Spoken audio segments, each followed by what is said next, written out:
The untold story of the King Leopold and the massacre of 10 million Africans. One of the most disheartening stories heard in history. This is the tale of a monarch who, in his pursuit of wealth and power, came to view an entire country as nothing more than a means to an end. The Congo Free State became a living hell for the locals during Leopold's reign. Millions of Congolese were incarcerated in labor camps and forced to work under inhumane conditions, with many losing limbs or lives as a result of their refusal to submit to the king's demands. The population of the Congo dropped from 20 million to 10 million during Leopold's reign due to the terrible exploitation. However, this dark chapter of history is still not well known. Not everyone is aware of the atrocities done in the Congo by King Leopold II. But as we shall see today, the untold story of the King Leopold and the massacre of 10 million Africans and the effects of his rule still being felt in the Congo and beyond. It's a great tale that needs to be shared.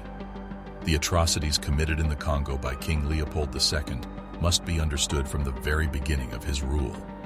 European countries raced to colonize Africa in the late 19th century, exploiting the continent's resources and people for their own benefit. Belgium's shrewd and ambitious King Leopold II saw this as a chance to increase his own riches and influence. He was a wise monarch who recognized the importance of Belgium establishing a colony to keep pace with other European superpowers. He was also a shrewd businessman who recognized the opportunity to amass vast fortunes through the plunder of Africa's riches. Leopold's goals, however, went beyond just financial success. His hatred of black people and belief in their inherent inferiority to whites also drove him. He believed that Africans couldn't govern themselves and would benefit greatly from European intervention. The ruthless exploitation of the Congo and its people was rationalized by this racial philosophy.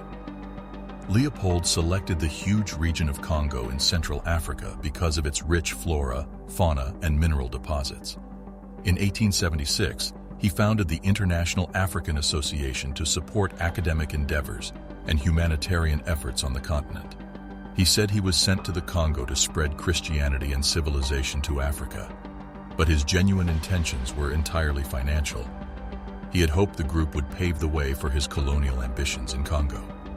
Leopold enlisted the services of explorer Henry Morton Stanley in 1879 to lead an expedition into the Congo River Basin and establish Belgian sovereignty of the area. Stanley was employed by him to survey and investigate the Congo. Later, Stanley would claim to have established trade relationships and alliances with other local chiefs by signing treaties with them. However, in reality, Leopold gained control of the country and its resources through these accords. Leopold utilized the data Stanley acquired to create a colony there in 1885, hence his mission was a success. More than 900,000 square miles in size, this territory was located in the very heart of Africa. Instead of being a Belgian colony, the tyrannical king claimed the Congo Basin for himself. He deceived people by referring to it as the Congo Free State, while in reality, its inhabitants were far from free.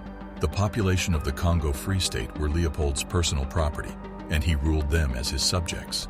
Millions of Congolese were enslaved, tortured, and slaughtered under his reign, which was characterized by a reign of fear and violence.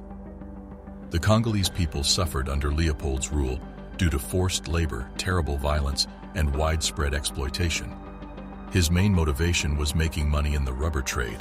Therefore, he had the Congolese slave away in terrible conditions on rubber plantations. If the people didn't produce enough rubber every day, they were beaten, maimed, or even killed. Leopold's cruelty, however, did not stop with the rubber industry.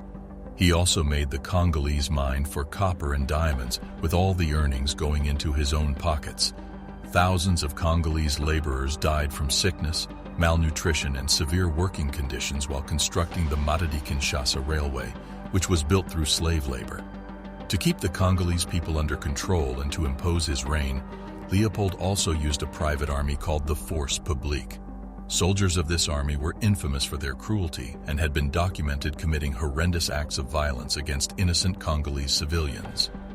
His operatives employed a wide range of methods designed to intimidate and subdue the Congolese. When they fell short of their goals, some would sever their hands, while others would keep their loved ones hostage. Further destabilizing the area and fostering an atmosphere of dread and suspicion, they further stoked ethnic tensions. Around the world, the Congo Free State gained a notoriety for being home to some of the most heinous atrocities.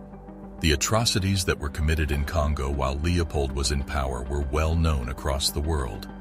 As soon as the news of these murders made its way to Europe and the United States, there were expressions of outrage and condemnation.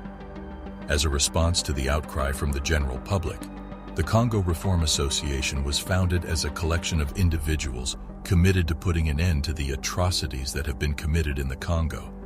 Regardless, Leopold attempted to justify his actions by portraying himself as a great king who was bringing progress and civilization to a primitive and barbaric people. He said this to rationalize the fact that he had been torturing his subjects.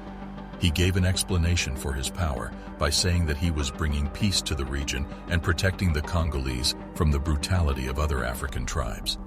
This was his justification for his authority. However, these excuses were nothing more than a fig leaf that was used to disguise the exploitation and tyranny that took place under his leadership. The fact of the matter is that Leopold was utilizing the Congo for his own gain, and the lives of the people who lived there were being sacrificed as a direct result of this. One of the most infamous things that happened under Leopold's administration was the genocide that was committed against the LUSANGA people. In the year 1895, his representatives sent to the village demanded an amount of rubber that was impossible to obtain: 3,000 kilograms. When the residents of the village did not comply with the agents' requests, the agents assaulted the town and murdered more than 300 people, including women and children. As further proof that the required number of people had been eliminated, the survivors were then forced to carry the severed hands of those who had previously lost their lives. The regime that Leopold imposed in the Congo was repressive in many different ways. His emissaries also brought devastating diseases like smallpox and sleeping sickness. They annihilated the cultural traditions of the Congolese people and drove them to forsake their way of life, destroying the social and economic fabric of the country in the process. It is claimed that up to 10 million people in Congo perished as a direct result of Leopold's cruel tactics. Roughly half of the Congolese population at the time is represented by this number. For more interesting contents like this, do not forget to hit that subscribe button and turn on post notifications. The atrocities that were taking place in the Congo Free State were brought to light by a daring band of individuals who were members of a small group. The efforts of individuals such as Edmund Morel, a British shipping clerk, and Roger Casement, an Irish Republican, were critical in changing public opinion against Leopold and his administration. Leopold exploited the Congo for his own personal benefit, causing the deaths of up to 10 million people, which was nearly half of the population of Congo at the time. Despite the fact that he justified his acts as bringing civilization and progress to a backward and uncivilized people, Leopold exploited the Congo. After the Belgian government assumed control of the administration of the Congo province in 1908, his reign as king of the Congo came to an end. Up until the middle of the 20th century, the people of Congo struggled under the colonial power of Belgium. However, activists such as Simon Kimbangu and Patrice Lumumba fought against slavery and persecution to obtain freedom for the Congolese people. However, King Leopold's legacy in Belgium is a complicated one. Although he is credited with transforming the country into a sophisticated and industrialized nation, he also left a black stain on his history as a result of the brutal treatment of the Congolese people by his government. Because of Leopold's unhealthy preoccupation with power and wealth, millions of people in the Congo perished, and countless others were subjected to pain and exploitation. Leopold managed to preserve his reputation as a civilizing force in Africa, despite the enormous human toll that his policies caused.